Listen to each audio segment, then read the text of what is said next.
Bienvenidos, estamos en su canal La Instrucción, el inicio de la espiritualidad restaurada. Hoy tenemos la lección 16 que consiste o que tiene como tema la afabilidad y la dulzura. Sean todos bienvenidos, pónganse incómodos. Comenzamos como siempre con preguntas. ¿Sabes en qué consiste la afabilidad y la dulzura?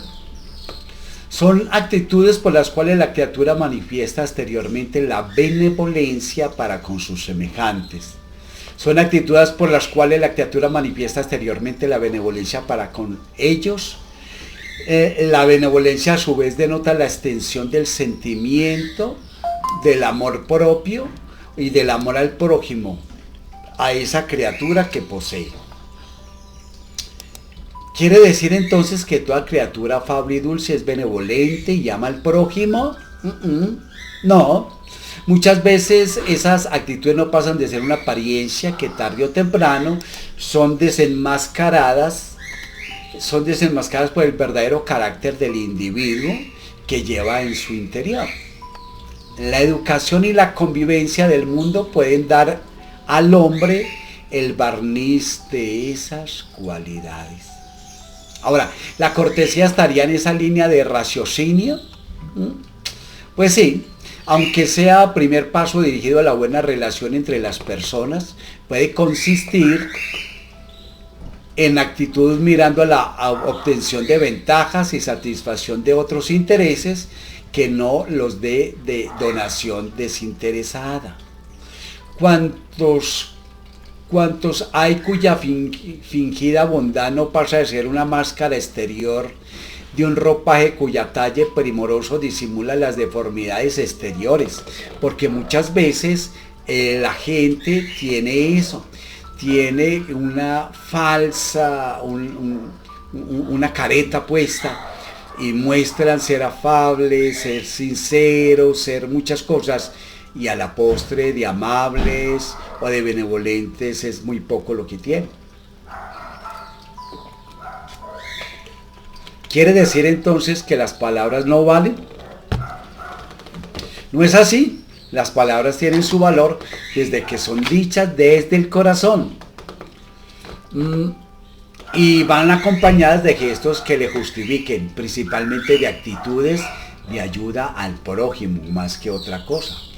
El mundo está lleno de esas criaturas que tienen en los labios la sonrisa y en el corazón el veneno, está un montón, cuya lengua de oro cuando hablan por delante se vuelve un dardo ponzoñoso cuando hablan por detrás.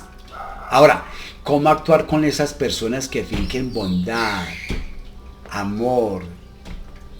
Pues conociendo personas así, usemos de la comprensión y bondad para con ellas, perdonándolas y auxiliándolas, a través del buen ejemplo que podamos ofrecer a compenetrarse del error que cometen. Nunca, sin embargo, debemos asumir actitudes de crítica o comportamiento girado para el juzgamiento del prójimo. El Evangelio es para aplicarlo a nosotros mismos, no a los demás. Ahora, ¿cómo reconocer las personas en las cuales la afabilidad y la dulzura no son fingidas? Pues reconocemos esas personas observando las actitudes en la sociedad y en la intimidad. La persona en que esas virtudes son verdaderas nunca se desmienten. Ese, además, sabe que si por las apariencias consigue engañar a los hombres, a Dios nada lo engaña ni nadie.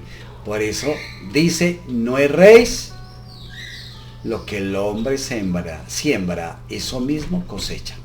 Debemos entonces adoptar un tratamiento afable, aunque eso contraríe nuestro íntimo. Sí, porque demuestra disciplina. Debemos, entre tanto, concientizarnos de que en último análisis acabamos siempre reflejando exteriormente lo que somos dentro de cada uno. De ahí nuestro deber de mejorar nuestro íntimo, no las apariencias. Si fuésemos afables no por las apariencias, sino por lo que somos interiormente, seremos tratados con afabilidad y concurriremos para la mejoría de la relación entre todas las personas. Ahora, ¿qué decir sobre las criaturas que hacen del hogar un lugar de tiranía? Porque también se ve a montón. Pues estos son dignos de pena, desarmonizan y perjudican sus hogares sin ningún provecho. Al contrario, lo que piensan solo agravan los problemas por ventura existentes. Criaturas así como vasos de veneno esparciendo la inquietud y sufrimiento.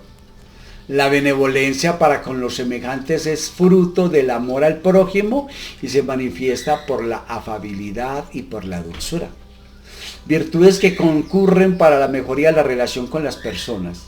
De ahí la necesidad de cultivarlas y aplicarlas en nuestro comportamiento diario, que sea nuestra disciplina, nuestra forma, nuestra razón de ser, la afabilidad y la bondad.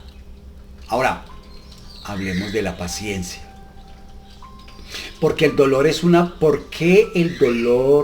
una bendición? ¿Se ha preguntado usted alguna vez eso? Pues la respuesta es porque es el vehículo a través del cual nos regeneramos ante los errores del pasado, en razón de nuestros desvíos de la ruta de la felicidad.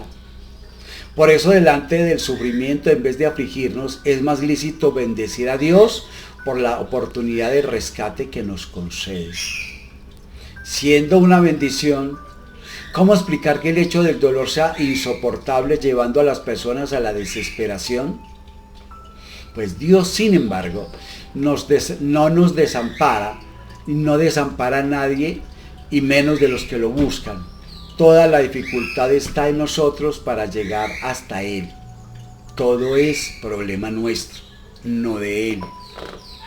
Todo depende de nuestra confianza, seguridad que tengamos hacia Él. ¿Por qué la vida es tan dolorosa en la tierra entonces?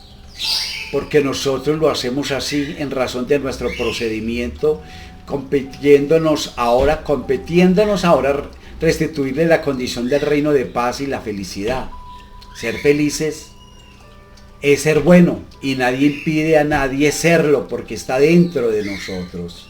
El Evangelio es lección de amor para todas las criaturas, entre tanto insistimos en querer aplicarlo a los otros, cosa que es un grave error.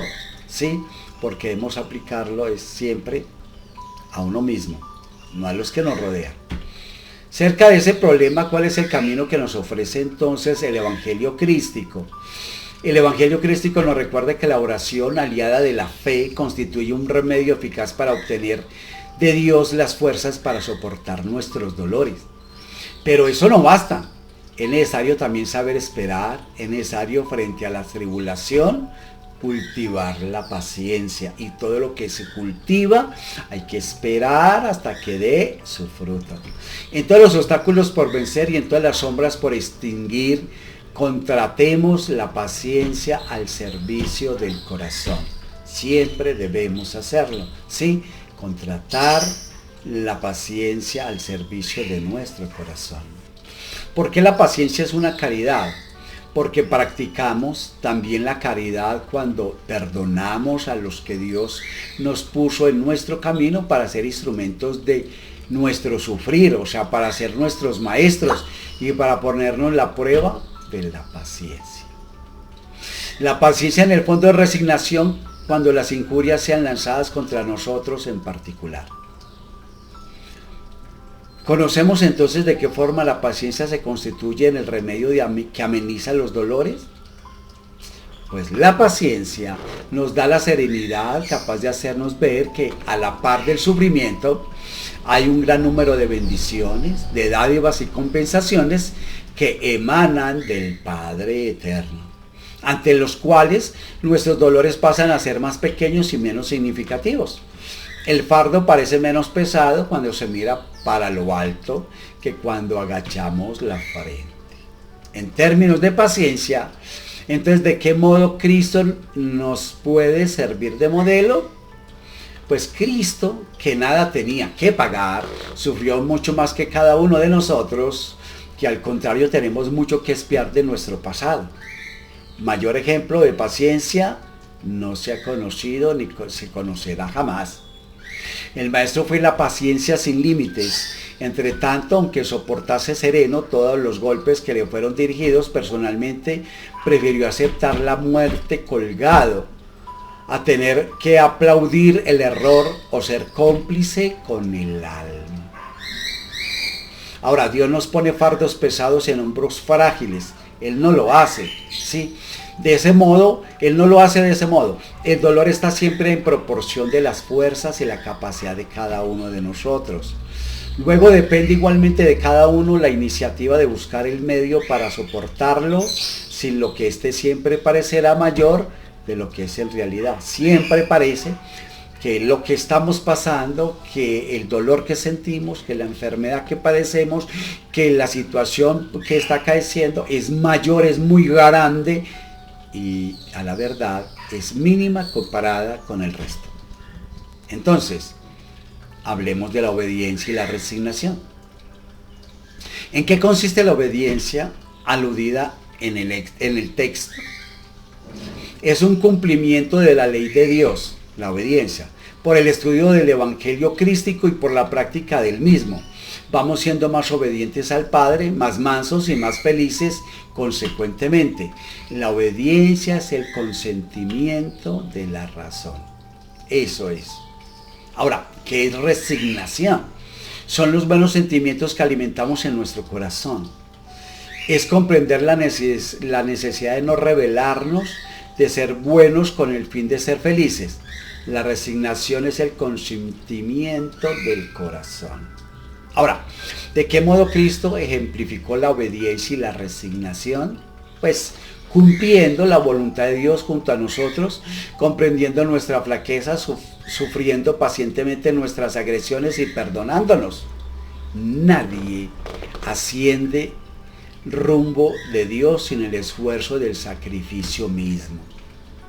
La marcha evolutiva es de todos, pero la opción del camino es de cada uno. Se lo repito, la marcha evolutiva es de todos, pero la opción del camino es de cada uno de nosotros.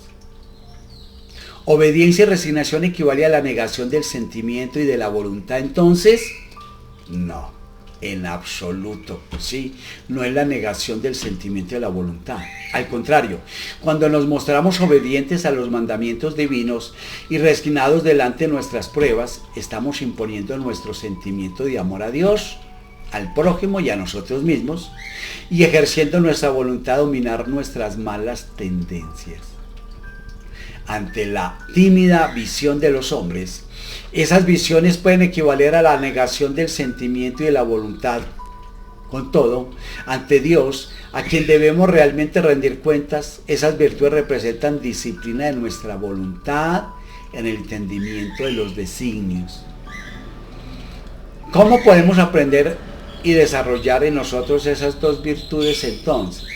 Pues la perfecta asimilación del Evangelio de Cristo por cada uno de nosotros, sea por la propia conciencia, por el ejemplo de las personas de bien, por las buenas lecturas o también por la orientación que conducen al bien, nos llevará a desarrollar esas otras virtudes.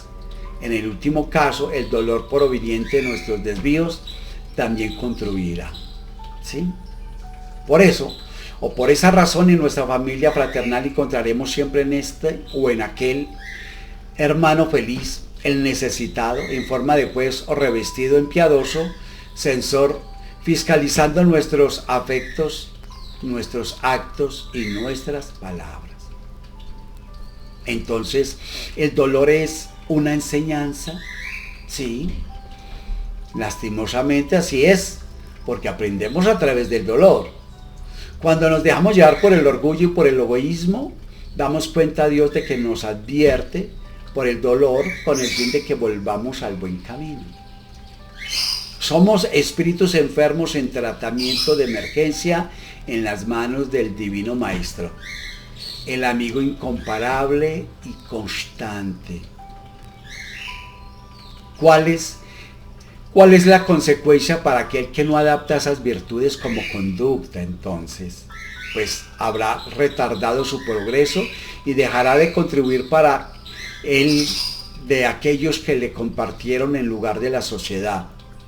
Entre tanto, la ley del progreso, que debe ser obediencia para todos, impone al espíritu rebelde y perezoso la vuelta al camino del bien a través de muy duros sacrificios.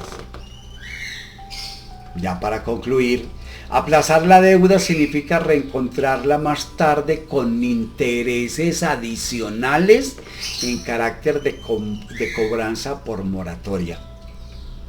Se lo repito, aplazar la deuda con Dios por nuestro mal comportamiento significa reencontrarla más tarde con intereses adicionales en carácter de cobranza por moratoria.